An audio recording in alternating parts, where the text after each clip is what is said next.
Hello दोस्तों, तो स्वागत है आप सभी का मेरे चैनल लव ऑफ वेन झाऊ पर। आज मैं आप सभी के साथ मेरे झाऊ अंकल का नेक्स्ट पार्ट शेयर कर रही हूँ।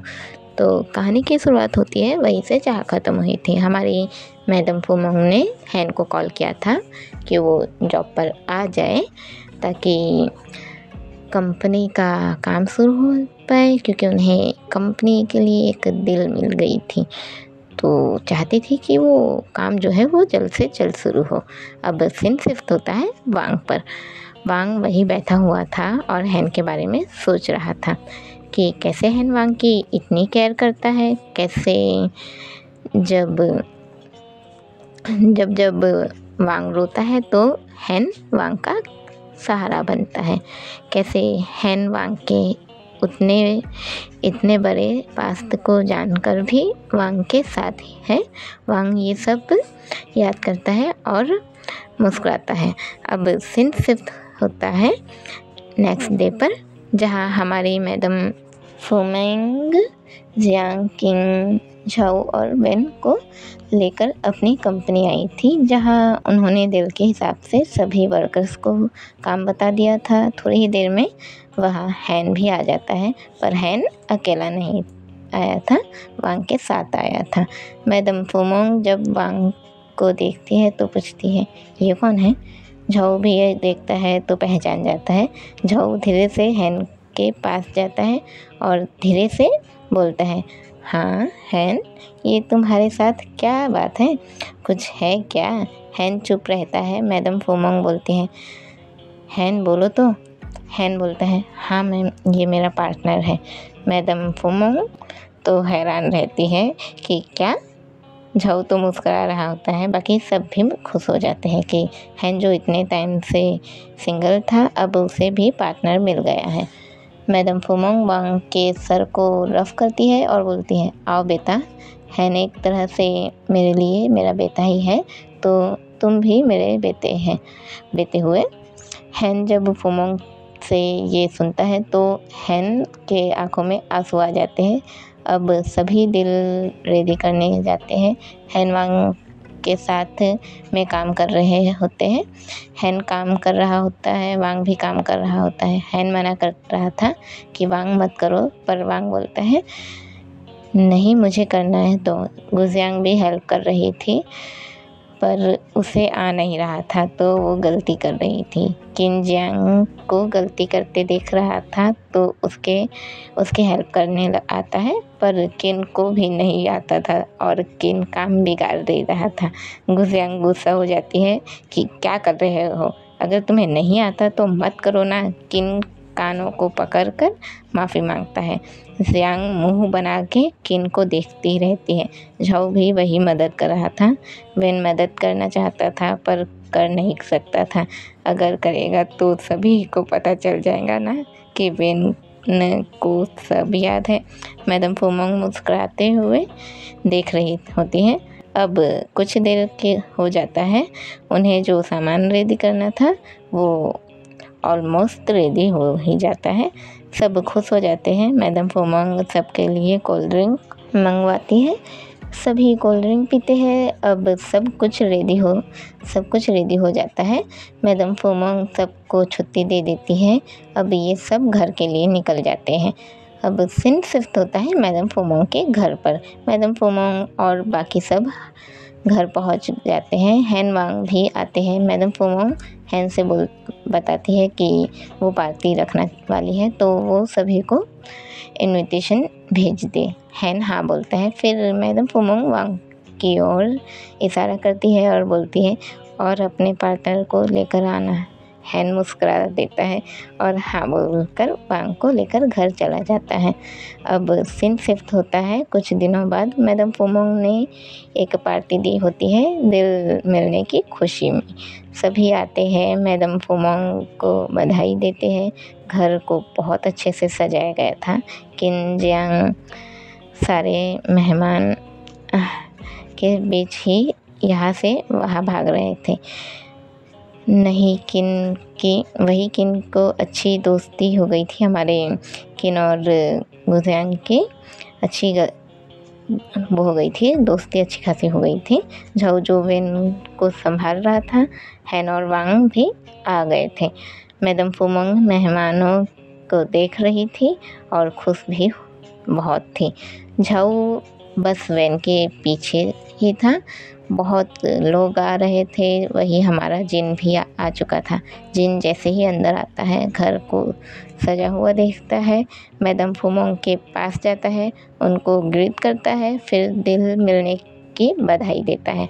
मैडम फुमोंग थैंक्स बोलती है और फिर पार्टी एंजॉय करने के लिए बोलती है। जिन मुस्कुराता है और हाँ में सर हिलाता है। अब मैडम फुमोंग दूसरे मेहमान के पास जाती है। अब जिन एक साइड जाता है, चुपचाप खड़ा रहता है, वही खड़े खड़े पूरे घर को देखता रहता है। मैडम फुमोंग जो मेहमानों को अटेंड कर रही थी, सियांग और किन साथ ही थे, अच्छे दोस्त की तरह। और झाऊ तो बस वेन के पीछे ही था और वेन का ख्याल रख रहा था। हैन और वांग भी वही थे। अब जिन ये सब देखता है, एक गुस्से वाली स्माइल करता है, मन में बोलता है, इतने सालों बाद ये दिल इतनी आसानी से मिल जाना। मैडम फुमोंग इतनी बड़ी दिल इतनी आसानी से तो नहीं ले सकती थी, कुछ तो गड़बड़ है। फिर वेन की ओर देखता है और मैं मन में ही बोलता है, वेन के सिंह, कहीं तुम्हारी याददाश्त फिर बोलता है, नहीं ऐसा तो नहीं हो सकता, क्योंकि ऐसा हुआ होता तो आज मैं जेल में होता। तो मुझे नहीं लगता कि तुम्हें कुछ भी याद होगा। अब जिन सोचता हुआ एक साइड जाता है जहाँ खाने का लगा हुआ था, अलग अलग चीज़ें, अलग अलग खाने के पकवान, और साइड में ही वाइन का छोटा सा बार था। जिन उसी के अंदर जाता है और वाइन लेकर पीने लगता है। सब अब सीन शिफ्ट होता है वेन और झाऊ पर। झाऊ वेन के पीछे ही था। वेन झाऊ को जानबूझकर परेशान कर रहा था। अब अचानक ही वेन की नज़र जिन पर जाती है। वेन अचानक रुक जाता है। झाऊ जो वेन के पीछे ही था, वेन से टकरा जाता है। वेन झाऊ गिरने वाले थे, पर झाऊ संभाल लेता है। झाऊ वेन से पूछता है, लाओ वेन, क्या हुआ? वेन जवाब नहीं देता। वेन को तो बस जिन को देखता रहता है कि जिन को ही देखा जा रहा था। अब झाऊ फिर बोलता है, ला वेन। फिर से अपना वेन ध्यान ही नहीं देता। अब झाऊ वेन को हिलाता है, ला वेन, क्या हुआ? वेन झाऊ को देखता है, हाँ शू बोलता है। झाऊ हैरान हो जाता है, हाँ क्या कहा वेन ने? तुरंत ही हाँ झाऊ, फिर अपना वेन जो रहता है, वेन तुरंत ही बोलता है, हाँ झाऊ अंकल। झाऊ हैरान, अभी वेन ने क्या कहा? अब मैडम फुमोंग की वॉइस आती है जो बोलती है माइक पर ही, हेलो एवरीवन, अब सभी यहाँ मेरी खुशियों में शामिल होने आए हैं, उसके लिए शुक्रिया। फिर मैडम फुमोंग वेन की ओर इशारा करती है और बोलती है, वेन के सिंह, इसे तो आप सभी जानते हैं। एक समय पर ये टॉप बिजनेसमैन था, पर एक एक्सीडेंट से आज सिर्फ 5 साल का नादान बच्चा बन गया है। उस एक एक्सीडेंट में मैंने बड़े भैया दीदी को खो दिया। फिर जियांग की ओर इशारा करती है और बोलती है, मेरी बेटी, इसने अपने पापा को खो दिया, मैंने अपने पति को खो दिया, जियांग ने अपने बड़े भाई को खो दिया। जियांग वेन सुन रहे थे। जियांग के आँखों में आंसू आ जाते हैं। वेन भी इमोशनल हो जाता है और मैडम फुमोंग को देखता रहता है। वेन का फेस अलग ही हो गया था। झाऊ वेन के पास ही था। झाऊ वेन को देखा ही जा रहा था। अब मैडम फुमोंग बोलती है, एक्सीडेंट के बाद पूरा बिजनेस मुझे संभालना पड़ा। मैं अच्छी नहीं थी बिजनेस में, पर आज देखो 3 साल बाद 3 साल बाद, आई थिंक अब तो 4 साल हो गए हैं। आज इतने सालों के बाद मुझे दिल मिल गई और इसी खुशी में आज मैंने ये पार्टी दी है। उम्मीद है आप सब एंजॉय करेंगे। अब मैडम फुमोंग वही माइक को रख देती है और गुजियांग के पास जाती है। जियांग के साथ अभी किन था। मैडम फुमोंग जियांग के पास जाती है, उसके हाथ को पकड़ती है, जियांग के फेस पर हाथ रखती है और बोलती है, माफ़ करना बेटा, तुम्हारे वापस आने के बाद ना तो तुमसे प्यार करने के लिए तुम्हारे पापा थे और ना ही तुमसे लाड करने के लिए तुम्हारे भाई की मानसिक स्थिति ठीक थी। जियांग मैडम फुमोंग के हाथ पर अपना हाथ रखती है। जियांग के आंखों में हल्का सा आंसू गिरता है। जियांग बोलती है, आपने भी बहुत कुछ सहा है मम्मा। अब मैडम फुमोंग जियांग के फोरहेड पर किस करती है। किन वही पास में ही खड़ा था, ये सब इतने करीब से देख रहा था। थोड़ी ही दूर से वेन और झाओ भी देख रहे थे और दोनों की बातें सुन रहे थे। किन जो जियांग और मैडम फुमोंग को देखता है तो किन के आंखों में हल्का सा आंसू आ जाता है। अब किन कुछ याद करता है जब मम्मी पापा थे और किन स्कूल के लास्ट ईयर में था, तो किन की मम्मी हमेशा ही किन को स्कूल जाने से पहले अपने हाथों से ब्रेकफास्ट करवाती थी और उसके फोरहेड पर किस करती थी।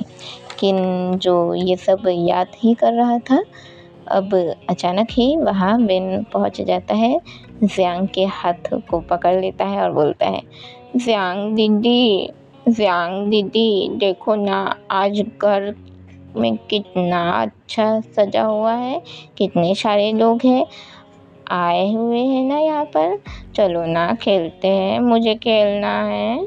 जियांग के आंखों में जो आंसू था, जियांग आंसू को पोंछती है, मुस्कुराती है और वेन के हाथ को पकड़ती है और बोलती है, हाँ चलो। अब वेन जियांग के साथ खेलने लगता है। पार्टी जो चल ही रही थी, वेन जियांग के साथ खेल रहा था। अब हैन और वांग एक साथ ही थे।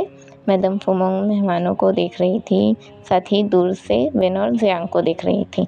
झाओ किन के पास जाता है, किन के सर पर हाथ फेरता है। किन जब झाओ की ओर देखता है तो झाओ देखता है किन के आंखों में आंसू हैं। झाओ किन से पूछता है, क्या हुआ किन। किन बोलता है, कुछ नहीं भाई। तो झाओ किन के हाथों को पकड़ लेता है, उसके आंखों में देखता है और बोलता है, बताओ किन। किन बोलता है, वो माँ की याद आ रही है भाई। झाओ की भी आंखें थोड़ी सी नम हो जाती हैं। झाओ बोलता है, कोई बात नहीं भाई, मैं हूँ ना, बोल के किन के गले लग जाता है। अब हमें जिन को दिखाया जाता है जो वही साइड में ड्रिंक कर रहा था। जिन ड्रिंक करता हुआ सबको देख रहा था। अब जिन एक ड्रिंक लेता है, उसे थोड़ी देर देखता रहता है, मुस्कुराता है। अब सीन शिफ्ट होता है वेन पर। वेन गुजियांग के साथ खेल रहा था। अभी वेन आगे आगे भाग रहा था और बोल रहा था, जियांग दीदी मुझे पकड़ो। और जियांग बोल रही थी, वेन भाई रुक जाइए। और झाओ और किन हंसते हुए ये देख ही रहे थे। अब थोड़ी ही देर में वहाँ जिन आ जाता है, झाओ को ड्रिंक देता है और बोलता है, जिशु ड्रिंक ले लो। झाओ जिन को देखने लगता है। जिन बोलता है झाओ से, बोल रहा होता है कि जिशु ड्रिंक ले लो ना। झाओ मना करता है कि उसे नहीं चाहिए। जिन जिद करता है और झाओ के होठों के करीब कर रहा था वाइन की ग्लास। अब थोड़ी ही देर में अचानक से जिन के हाथों से वाइन का ग्लास ले लिया जाता है। जिन झाओ एक साथ ही देखते हैं। जिसने ग्लास लिया था वो अपना वेन था। वेन तुरंत ही ग्लास ले लेता है और उसे पी लेता है। जिन, अरे नहीं, झाओ तो तुरंत ही, ला वेन रुको। पर वेन ड्रिंक पी चुका था। वेन पीकर बोलता है, मैंने पी लिया। जिन वेन को देखता रहता है, फिर वहाँ से चला जाता है। झाओ तो वेन को ड्रिंक पिया हुआ देख के घबरा जाता है। वेन को पकड़ लेता है और बोलता है, ला वेन तुम ठीक हो ना? वेन बोलता है हाँ जाओ अंकल मैं ठीक हूँ। अब झाऊ थोड़ी देर में वेन बोलता है हाँ ये कितना कड़वा है, और खांसने लगता है। झाऊ वेन को पकड़ता है। झाऊ सोचता है कि वेन को कुछ मीठा पीने को दे, इसलिए झाऊ वेन को वही साइड में बिठाता है और उसके लिए कुछ लेने जाता है, कुछ मीठा। अब सीन शिफ्ट होता है जिन पर। जिन वही साइड में जाकर बैठ जाता है और वेन झाऊ को देखता रहता है। अब जिन बोलता है जिशु बस एक ड्रिंक पी लेते हैं ना, तुम बस एक, तो तुम्हें पता नहीं क्या क्या तमाशा करते इस पार्टी में। पर वाइन तो इस वेन के सिंह ने पी लिए। अब जिन अपने जेब से एक टैबलेट निकालता है। वो टैबलेट ऐसी थी जो किसी के भी नशा करवा दे। जिन बोलता है कोई बात नहीं जिशु, आज तुम तमाशा नहीं करोगे तो क्या हुआ, ये 5 साल का वेन तो करेगा ना। अब हमें झाऊ को दिखाया जाता है जो वेन के लिए मीठा लेकर आया था। झाऊ जो मीठा लेकर आया था बोलता है लाओ वेन, इसे खा लो, तुम्हें अच्छा लगेगा। और जैसे ही वेन को देखता है तो झाऊ के हाथों से वो मीठा गिर जाता है। झाऊ चिल्लाता है लाओ वेन। वेन इस वक्त वहाँ जितने भी मेहमान आए थे, मेल जो आदमी लोग आए थे, उनके हाथों में से वाइन की ग्लास ले रहा था और पी रहा था। वेन वो सभी के पास जाकर उनके वाइन की ग्लास ले रहा था और पीता जा रहा था। अब झाऊ वेन के पीछे भागता है, रुक जाओ लाओ वेन। पर जब तक झाऊ वेन के पास पहुंचता, वेन वहाँ से जा चुका रहता। झाऊ फिर वेन के पीछे जाता, वेन वहाँ से भी जा चुका रहता। झाऊ वेन के पीछे जा कर परेशान हो गया था। झाऊ और वेन जो ऐसे मतलब झाऊ जो वेन का पीछे ही जा रहा था और वेन जो भागते जा रहा था और हर किसी का वो जो रहता है हाथ में से वाइन की ग्लास लेकर पीता जा रहा था। अब जैसे तैसे झाऊ वेन को पकड़ लेता है और उसे अपने साथ ले जाने लगता है। वेन बोलता है कहाँ लेकर जा रहे हो, मुझे नहीं जाना है, मुझे और पीना है, छोड़ो मुझे। झाऊ बोलता है लाओ वेन, चलो मेरे साथ चलो, कुछ नहीं पियोगे तुम।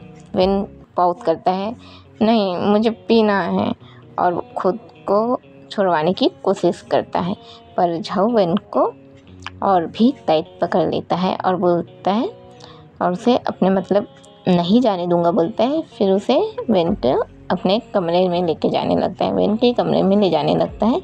वेन जाने को तैयार नहीं था पर झाऊ ज़बरदस्ती ले जाता है। अब हमें वेन के रूम में अंदर का सीन दिखाया जाता है। झाऊ अभी वेन को बिस्तर पर ले जाने की कोशिश कर रहा था पर वेन नहीं जाता है और झाऊ को देखता ही रहता है। अब वेन अचानक से ही झाऊ को थोड़ी देर के लिए ईयरफोन का इस्तेमाल किया जाए।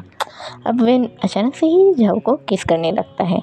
झाऊ तो हैरान हो जाता है और वेन को देखने लगता है। वेन तो किस किया ही जा रहा था, बिल्कुल ही ब्रूटली। अब वेन झाऊ को किस करता हुआ धक्का देने लगता है। झाऊ खुद को छुड़वाने की कोशिश करता है पर वेन नहीं छोड़ता और भी टाइट झाऊ को पकड़ लेता है और किस करने लगता है। अब वेन जो झाऊ को किस करता हुआ धक्का ही दे रहा था, अब वेन झाऊ को किस करता हुआ ही उसी पेंटिंग के पास ले आता है जिसके पीछे वेन ने अपनी डायरी रखी हुई थी और जस्ट पीछे दरवाज़ा भी था। अब वेन जो झाऊ को किस कर रहा था, मतलब उसे किस भी कर रहा था, उसे धक्का भी दे रहा था। अब होता ऐसा है कि गलती से झाऊ के पैरों पर कुछ आ जाता है और झाऊ लड़खड़ा के गिर जाता है। झाऊ नीचे, वेन झाऊ के ऊपर, पर वेन अभी भी झाऊ को किस किया जा रहा था। झाऊ करे क्या, झाऊ की समझ में नहीं आ रहा था और वेन तो झाऊ को अब और भी ब्रूटली किस कर रहा था। अब दोनों की ही सांसें तेज हो चुकी थी। अब वेन किस करना रोकता है, झाऊ के फेस को देखता है। झाऊ तो हैरान था, वेन को देखा ही जा रहा था। वेन झाऊ के आँखों में देखता है, फिर आई लव यू आशु बोलता है और झाऊ के नेक पर अपना फेस रख के सो जाता है। झाऊ तो हैरान ही था कि ये क्या हो रहा था। वेन उसे किस कर रहा था और क्या कहा वेन उसे क्या कहा, लव यू आशु। पर वेन तो मुझे अंकल कहता है। अब ये लोग जो गिरे थे, मतलब झाऊ नीचे और वेन झाऊ के ऊपर लेटा हुआ था और वेन का फेस अभी भी झाऊ के नेक पर था। झाऊ की तो अभी सांसें बहुत ही तेज थी। झाऊ जैसे तैसे अपनी सांसें संभाल के जहाँ गिरा था उस जगह को देखने लगता है। झाऊ जैसे ही रूम को देखता है, झाऊ चौंक जाता है। झाऊ की आंखें बड़ी बड़ी हो जाती है। अब जैसे तैसे झाऊ वेन को अपने ऊपर से उठाता है और उसे बिस्तर पर लेटा देता है। अभी हमारा वेन नींद में ही था। वेन नींद में ही बड़बड़ाता है, आई लव यू आशु, मैं आपको खोना नहीं चाहता। झाऊ ये सुन लेता है। झाऊ की आंखों से हल्का सा आंसू गिर जाता है और झाऊ मुस्कुराता है। अब झाऊ उसी जगह पर जाता है जहाँ ये दोनों गिरे थे।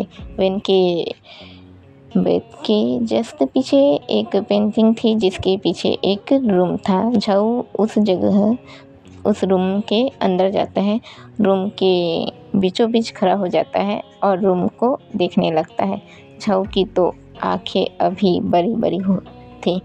रूम के चारों ओर सिर्फ और सिर्फ झाऊ की बड़ी बड़ी पिक्स लगी हुई थी। एक पिक में झाऊ फुटबॉल खेल रहा था, दूसरे में झाऊ ने मेडिकल सूट पहन कर रखा हुआ था। जब अपन कॉलेज पढ़ते हैं, किसी जगह पर जब कॉलेज पढ़ाया जाता है तो वहाँ पर एक अलग से मेडिकल का स्टूडेंट भी रहते हैं, तो वो वैसा एक सूट पहन कर रखा हुआ था। तीसरे में झाऊ ने अपने दोस्तों के साथ हंसता हुआ कॉलेज के अंदर जा रहा था। पर गजब बात तो ये थी कि झाऊ के दोस्तों को ब्लर किया गया था, मतलब जो झाऊ के दोस्त लोग थे उन लोग ब्लर दिख रहे थे और झाऊ की पिक एकदम साफ थी। मतलब हमारा झाऊ एकदम साफ नज़र आ रहा था। झाऊ उस पिक में मुस्कुरा रहा था।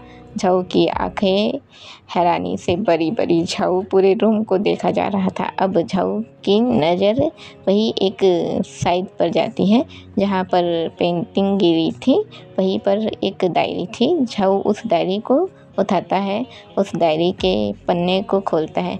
फ्रंट में ही लिखा हुआ था, मैं और मेरा प्यारा आशु। अब झाऊ उस डायरी के साइड में ही देखता है तो उस डायरी में जब से वेन ने डायरी लिखनी शुरू की थी तब की तारीख लिखी हुई थी।